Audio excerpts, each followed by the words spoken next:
grab his balls. Oh no!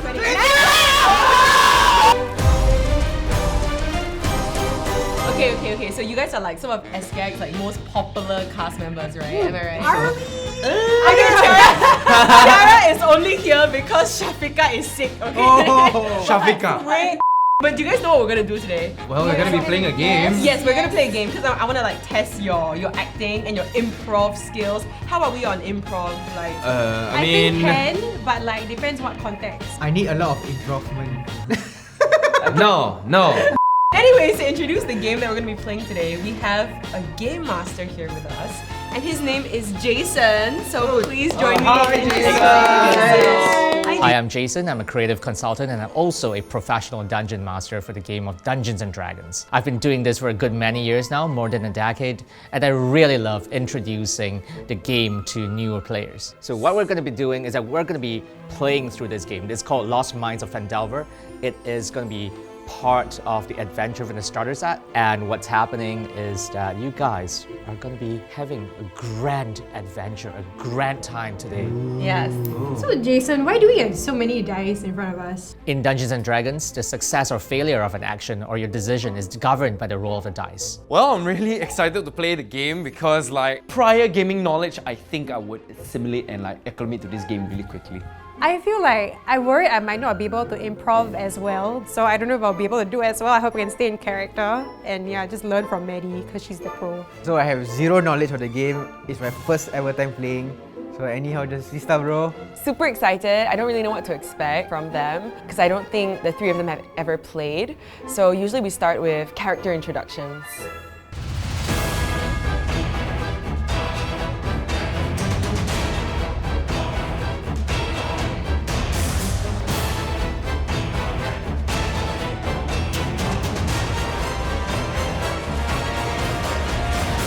All right, now that we have a good idea of your characters, why don't we start by going around the table? And Maddie, why don't you tell us a little bit more about your character? My name is Valak Imbergris of the House of Imbergris, and I come from a long line of powerful spellcasters dedicated to the study of fire.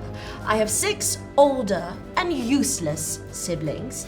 I, being the youngest, was shunned out of my family home through no fault of my own. My main focus of this mission is to kind of redeem myself in the eyes of my family, even though I hate them. But, you know, I do want to come back home and hopefully rule and take over. My name is Calavan Knox. I'm a thief taker in the city's employ and a damn good one at that. He speaks little of his past. Despite his enigmatic ways, Calavan generally cares for the city he now calls home. He also donates to the poor houses for those who are displaced by war. My name is Smell Rose. I was raised in a temple called the Shelter of the Faithful. I am a beekeeper and a tree tender, and I also have healing magic. I probably will be the one to safeguard and ensure the well-being of everyone in this group. Question. Yes. Are you vegan? I probably am.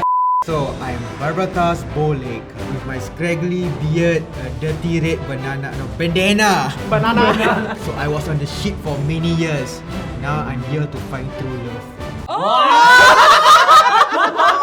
So without further ado, everyone, Lost Mines of Phandelver. Our heroes start their journey by heading to Phandalin to find their employer. They have to travel through a forest, a quiet one. And shall I go to the horses? This is what happens if you don't get vaccinated, my friends. Anyway, 2 abbot-looking goblins appear, ready to attack.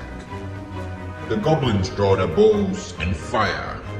Will they survive the goblins' attack? The 2 arrows streak towards Valak. You hastily conjure up a magic barrier. As the barrier materializes before you, as you see the arcane circle scribing itself in the air, it catches one of the arrows, deflecting it. The arrow snaps as it breaks in midair. But the other one penetrates your magical shield and pierces your chest as it sinks deep. Unfortunately, it was a critical hit, and that's 11 damage. Wow, like I died first scenario already, you know, like not even like take 2 damage. I only have 9 hit points. He was like, you take 11 damage. I was like, 11? I'm dead, I'm unconscious. It felt horrible to be knocked out like first round. I go over to Valak and I use my healing word spell. Roll a 4-sided die. That's here. That's the cute triangular one over there. Okay. So roll the 4-sided die and add your bonus from your wisdom score. How That's which 4. side? So that's 4. Okay. And your wisdom score, the bonus for that is My plus plus 2. So that is 6 points of healing. A jolt of revitalizing nature energy flows into Valak's body. I got to use my healing powers to heal Maddie. I might not be a good fighter, but I'm a healer, so at least I'm useful in some way. I was also like, why did Maddie just almost die within like the first scene? We can't lose our most valuable player just in the first scene, right? Kelvin, your turn. Okay, what can I do? Hit him again. Oh, hit them again, yeah. Yeah, go ahead and use the d20 and roll your weapon attack. You got that 20? How do you see from there? You bring your anchor to bear, pivoting around, swinging it like a baseball bat. You strike the goblin, send the goblin flying.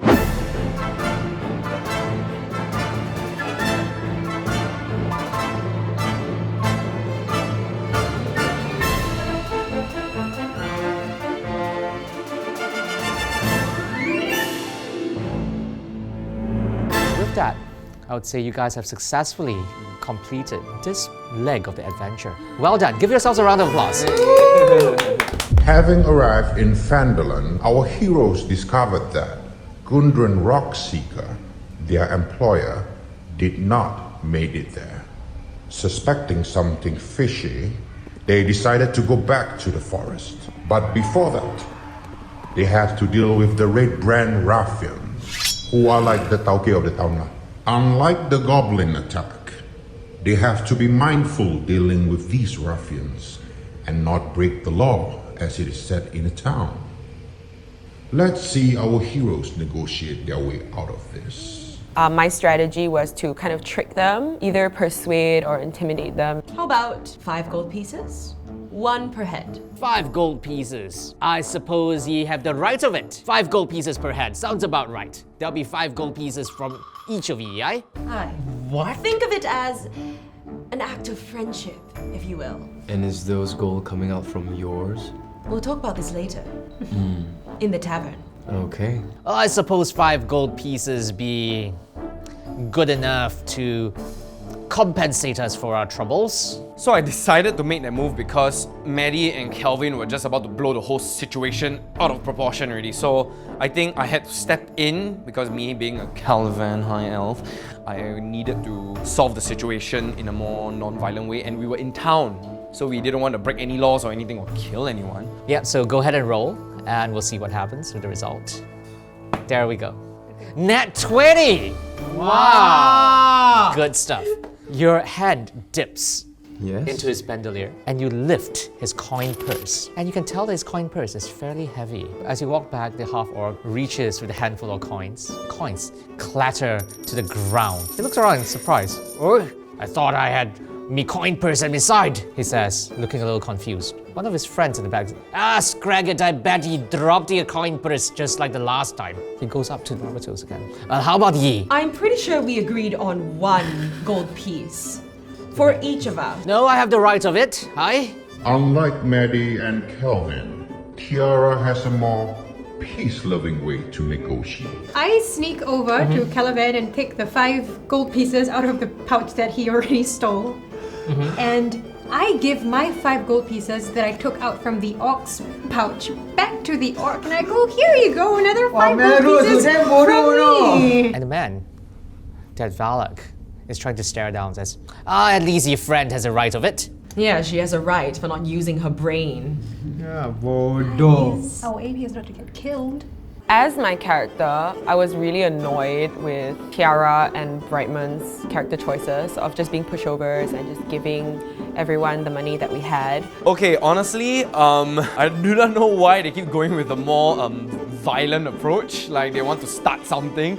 But me and Tiara were like, trying to diffuse the situation, try and like, you know, calm it down, try and solve it in a more non-violent way. But I guess it's maybe the attitude. As a player, I'm quite like simple-minded. I'm very bad at strategic games. So I was like, okay, if I don't want any more violence as Melrose, right? If they ask, then just pay like, I don't really know how rich I am also. And then things got a little too violent. As he clasps his head, a jolt of electricity shoots to his body. Grab his balls! I angkat bola! His hair stands on end, his body starts to smoke. Chokehold him, put my hand around his neck and just die. He tries to struggle. Oh no! In the middle of the chaos, Tiara decides to talk to some pigs to cause a distraction.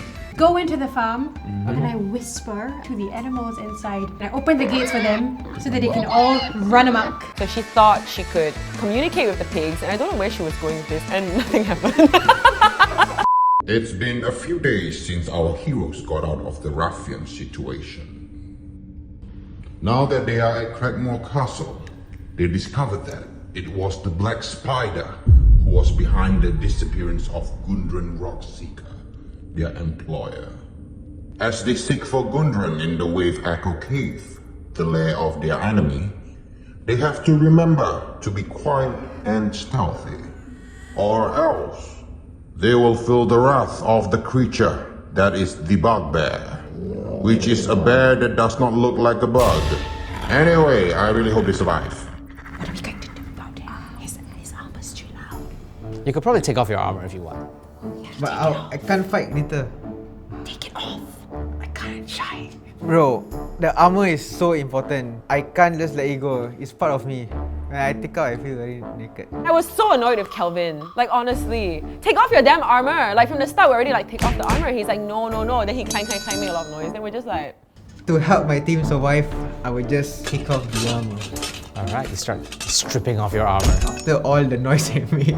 Finally. Alright. So there was like a pillar and a shelf near me, so I made the decision to climb up and just use my slingshot. I forgot I had a slingshot until then to distract the bugbear by like aiming the slingshot at something in the distance. Go ahead and roll for that. 70? Whoa! Pretty high, yeah? Finally, you're carrying the team. Melrose. Which worked. She actually saved us with a catapult. Yeah, she hit something to distract the bugbear. I would like to retrieve something from my adventuring gear. Okay, sure. A bag of 1,000 ball bearings. I'm gonna lay it all over the steps. So over here? Calvin Yeah, is right still here at first. the door. Front of the Yeah, door. I have yet to move because you guys were doing... trapping. Yeah, I'm Okay. trapping. You hear a clatter while you guys are in this area near the grotto or the pool. You hear a loud clatter and the sound of cursing and swearing and yelling coming from somewhere in the vicinity of the door. Exactly because you had used your ball bearings and poured it all over the area. The bugbear that had just come through the door and thrown all his weight against it to force it open, stumbled into the ball bearings and tripped and fell Nice. in the corridor. Nice going, Calvin. They have broken through. Good job. With that, their adventure ends here for now. Let's hear from our heroes about their final thoughts. I think just in general, playing with friends is really, really fun because like you know the people already. It was so great seeing them like adopt characters and try new things, and I was super impressed by Brightman. I mean, I knew the guy could act. I love how he like committed like so hard to his role, and he had the accent and the mannerism and everything, so it was really great. What I finally understand after playing D&D is that I now finally understood why all the games that I'm currently playing now are inspired by D&D.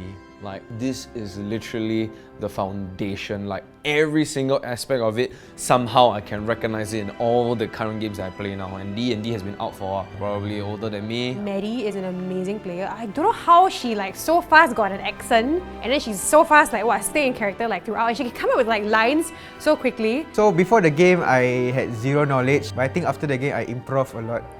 Get it? Improv?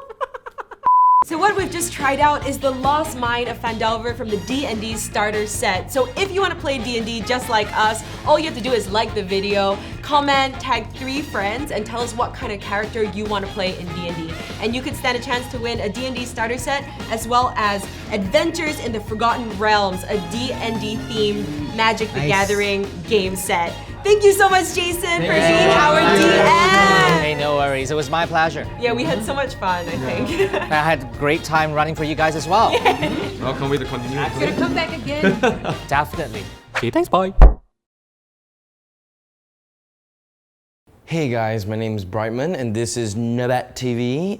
Please subscribe. If not, we can't make any more videos. Like, for real. What else am I supposed to say, guys? I have to do something else. Sorry.